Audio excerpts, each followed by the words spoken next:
Type AC and MC cables, while seemingly similar, differ in construction. Type AC features a metal-clad cable with a flexible metal sheath. Type MC cable utilizes a metal-clad cable with an interlocked metal armor. The National Electrical Code, or NEC, permits greater securing intervals for Type MC, specifically 6 feet, compared to Type AC, which is limited to 4 feet. This difference stems from the enhanced strength inherent in Type MC interlocked armor. This armor offers superior support and resistance to external forces when contrasted with Type AC flexible metal sheath. The 2005 NEC delineates securing and supporting into distinct sections, clarifying their individual requirements.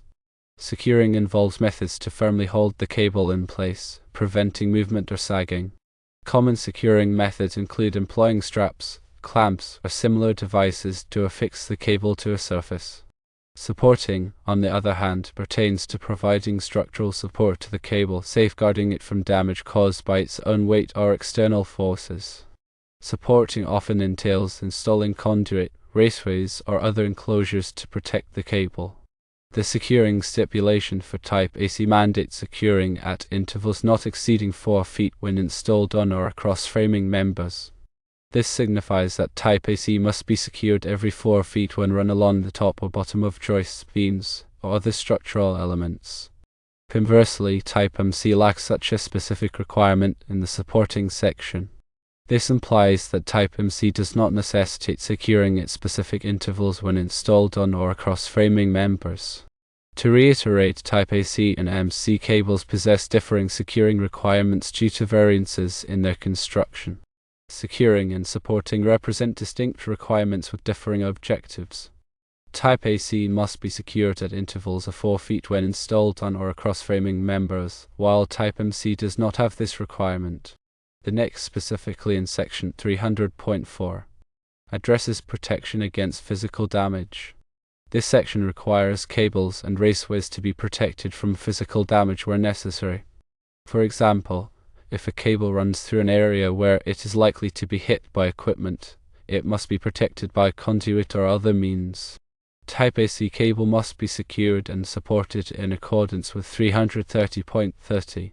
Type AC cable must be secured by staples, cable ties, straps, hangers, or similar fittings designed and installed so as not to damage the cable at intervals not exceeding 4.5 feet.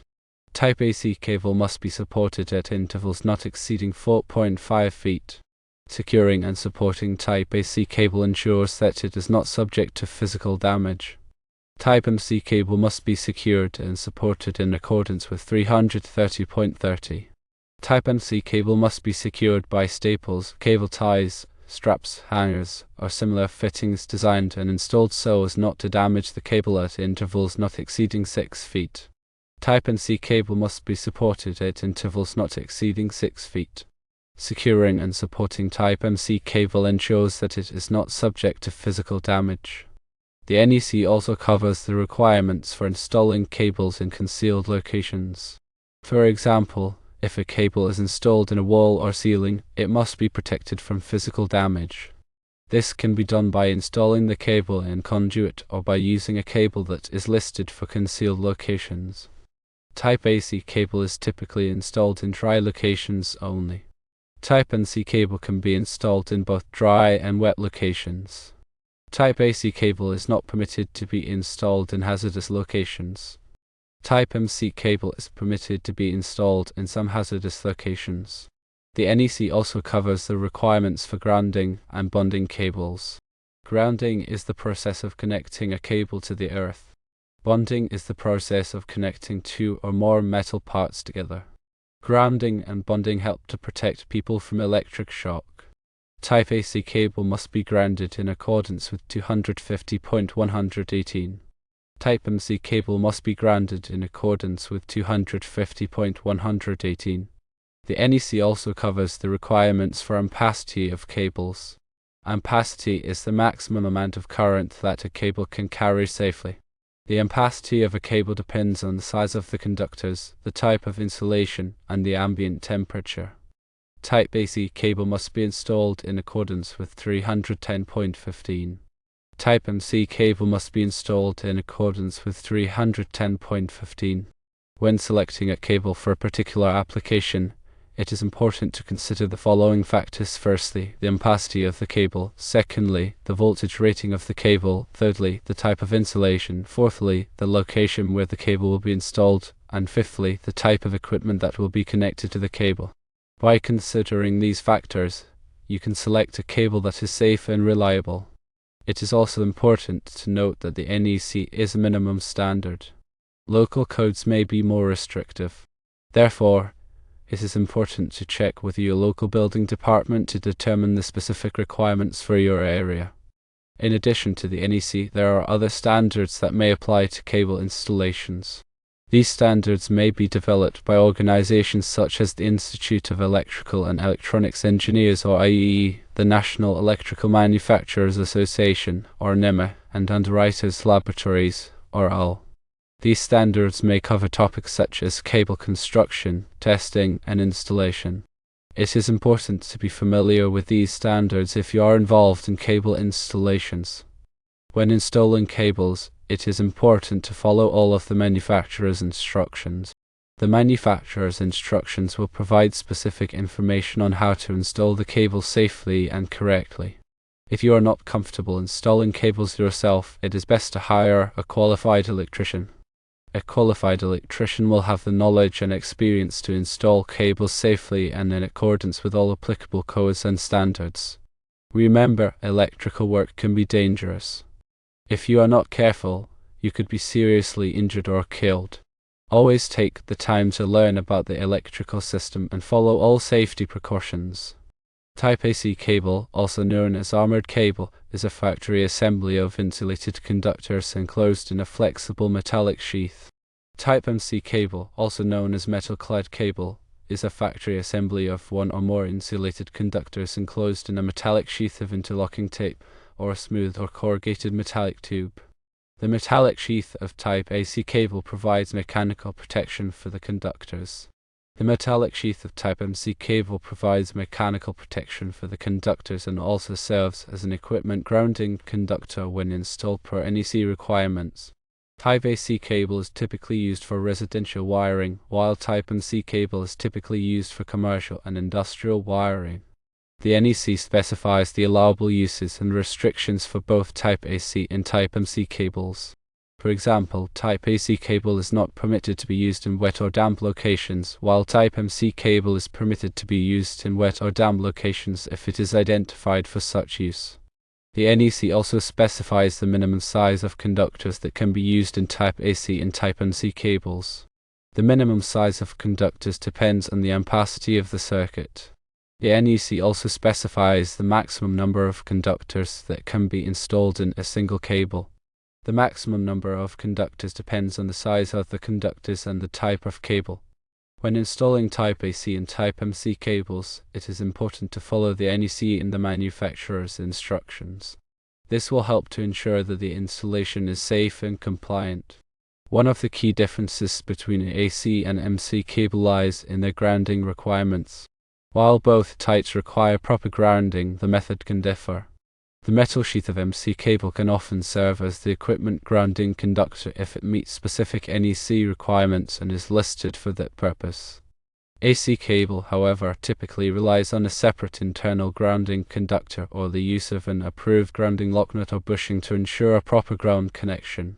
This difference impacts installation practices and the selection of appropriate connectors and fittings.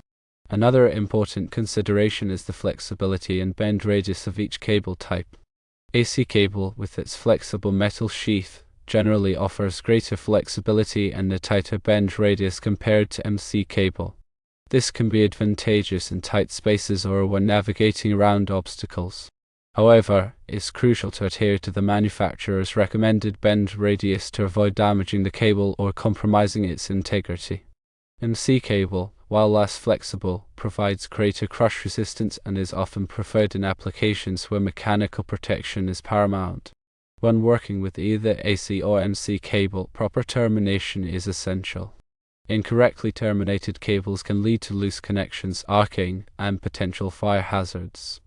It's crucial to use the correct connectors and fittings that are specifically designed for the cable type and size. These connectors should be properly tightened to ensure secure and reliable connection. Furthermore, it's important to strip the cable sheath carefully to avoid nicking or damaging the conductors. Nicks and cuts can weaken the conductors and create potential points of failure. When routing cables, it's important to avoid sharp edges and abrasive surfaces that could damage the cable sheath. If cables must pass through metal studs or other sharp objects, use grommets or other protective devices to prevent abrasion. Additionally, avoid running cables in areas where they could be exposed to excessive heat or moisture unless the cable is specifically rated for those conditions. Proper support is crucial to prevent cables from sagging or becoming damaged.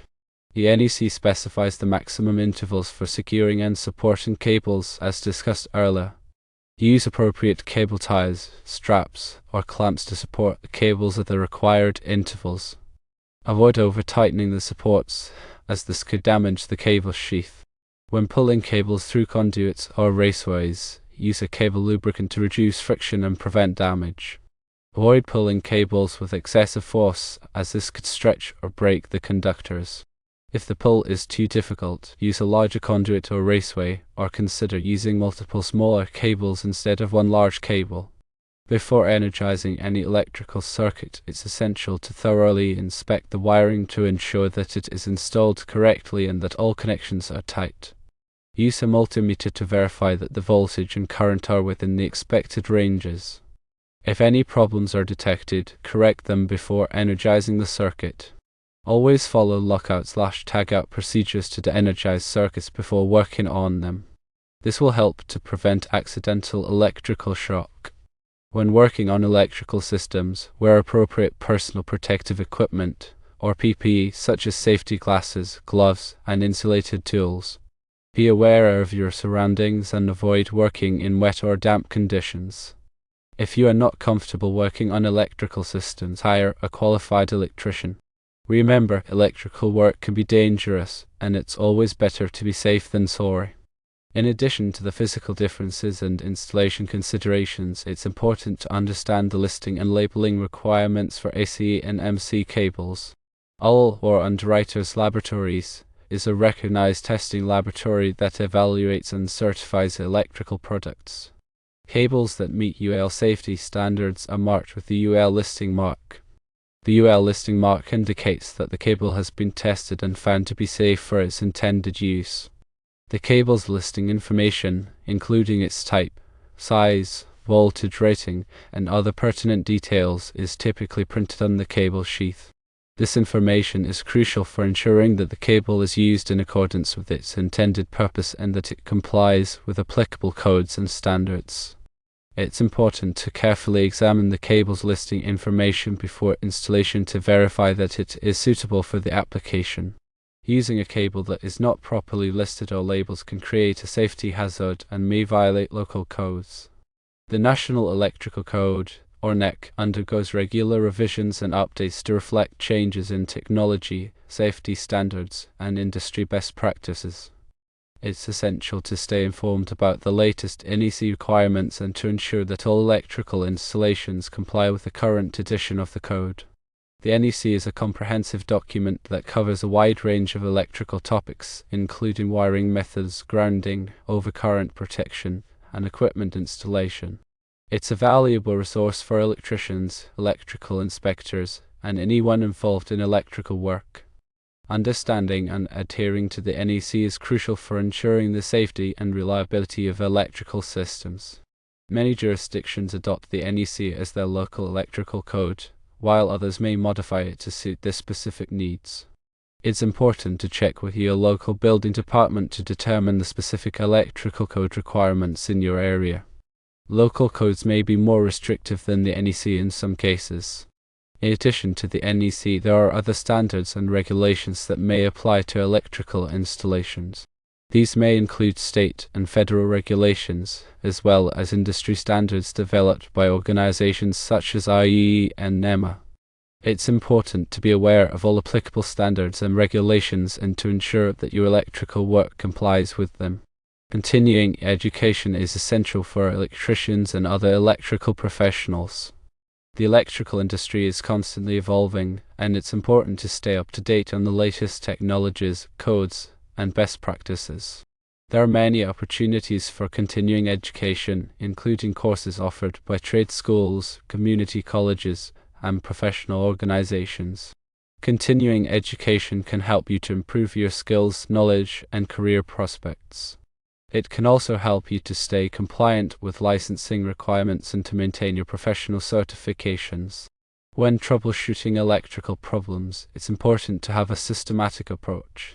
Start by identifying the symptoms of the problem and gathering information about the circuit. Then, use a multimeter or other test equipment to check for voltage, current, and continuity. Use a wiring diagram to trace the circuit and identify potential points of failure.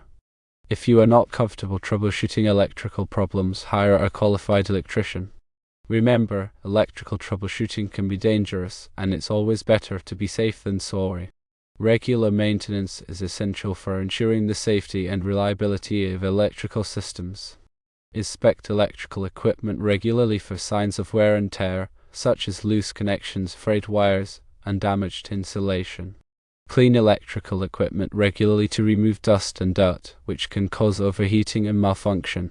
Test ground fault circuit interrupters, or GFCIs, and arc fault circuit interrupters, or FCIs, regularly to ensure that they are working properly. Replace worn or damaged electrical components promptly. Keep electrical panels and equipment clear of obstructions. By following these simple maintenance tips, you can help to prevent electrical problems and keep your electrical system running safely and efficiently. The choice between AC and MC cable often depends on specific project requirements, budget constraints, and local code interpretations. Consulting with a qualified electrician or electrical engineer can help ensure the appropriate cable selection for a given application. They can assess factors such as the environment, load requirements, and potential hazards to make an informed recommendation. Remember to prioritize safety and compliance with all applicable codes and standards when working with electrical wiring.